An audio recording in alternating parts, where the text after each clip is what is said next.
Hello all and welcome to this review for the LEGO Star Wars 75373 Ambush on Mandalore Battle Pack. So this depicts the season finale, season 3 of The Mandalorian. And you've got basically like the newly revealed Imperial Commandos, newly revealed in the show. And a Mandalorian warrior and a Night Owl. And so I'll show you the figure. I mean, the whole point of this is that you can like buy a whole bunch. And there's a clip here.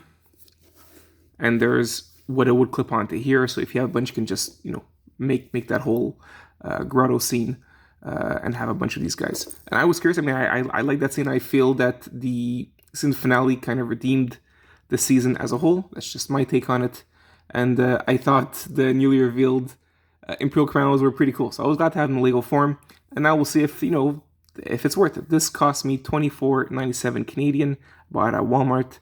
I believe so. I believe that's about like $19.99 USD. So we'll look at the figures first because that's basically the main appeal, right? So here is one of the Imperial Commandos. And I don't know if you can see it. He has, there you go, very detailed printing. Like extremely detailed printing all around. Very happy with that.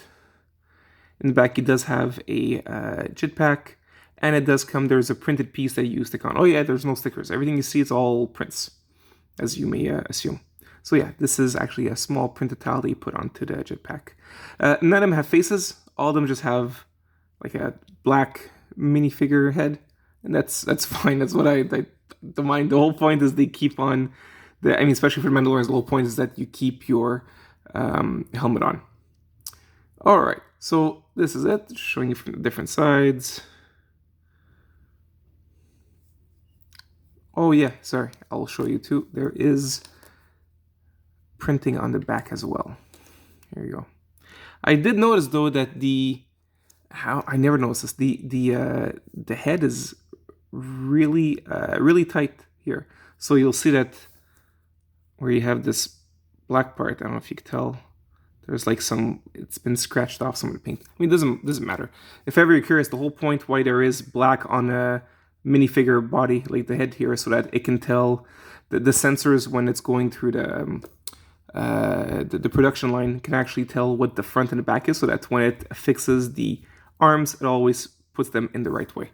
So if you're curious, that's what it's all about, and that helps Lego maintain the whole, the minimal use of humans within the assembly line. So it's all automated. All right, and standardized and all that stuff. Okay, so that's for the Imperial Commando. You also have, I'll show you here, this is the warrior, Mandalorian warrior. Here he is. Also, I think it looks great. I really like the weathering on the head, on the helmet. Looks really cool. And I will show you, he does have printing on the back. Not much, but there's still that weathering that I was talking about. And yeah, they both come with a jetpack, which is an awesome mold. So yeah, I have no issues with the minifigures. I think they're all great. I feel like the Marge Simpson meme. I think they're neat. I think they are neat. I think they're very, very well done. I mean, that's the point of this pack. They burn at this point, and I don't think they do. And yeah, they all have different, they each have their own different kinds of guns. So this is for the Night Owl. Also some weathering. All right. Compare the two. Like different printing all around. Really well done. Okay, we'll see if you're curious. The back's printing. It looks like this. All right. So now the build itself, honestly, not much to write home about. I mean, I get it that it's almost secondary, and that's fine.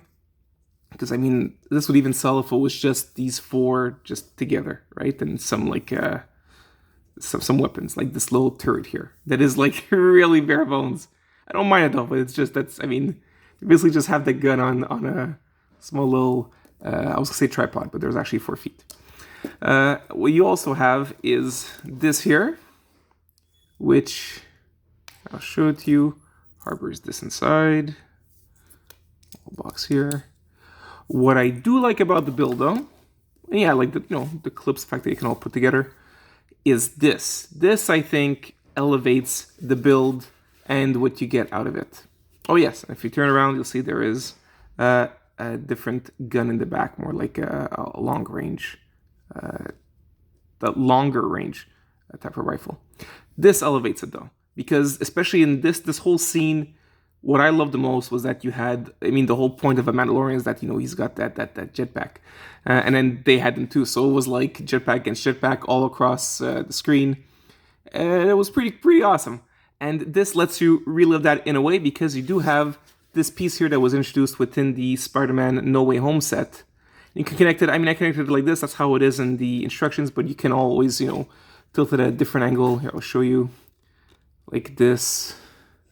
And then instead of being here, you can position him like so. Right, different ways. So that to me definitely adds a value to the set. I would usually think that this, I'd rather I have less of whatever build there is so that I spend less as possible on Lego pieces and just have the figures. But in the end, I mean, what Lego will do is that this is the cheap part. They don't really care. This is just to add perceived value to the set. So in the end, whether it's there or not, I probably would cost the same, or at least charge to you. No, not cost the same, but it would be charged to you about the same. So might as well get what I can out of it.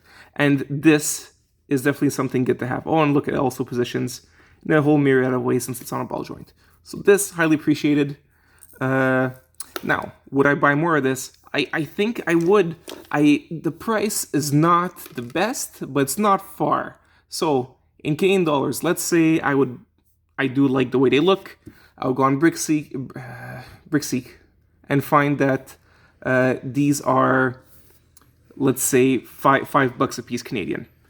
I would not mind. I would buy quite a few of these. So in the end, you know, 4 times 5, this would be $20 for these. I don't care much for this. Is this the equivalent of $5 Canadian? Sure, I'll give it to them for that. I think that's fine. Of course, having multiple of them mean that you have to have some skill to maybe customize around so it doesn't look like the same terrain all the time. Skill I do not have, but that's my problem, not Legos. So in the end, $25 for this.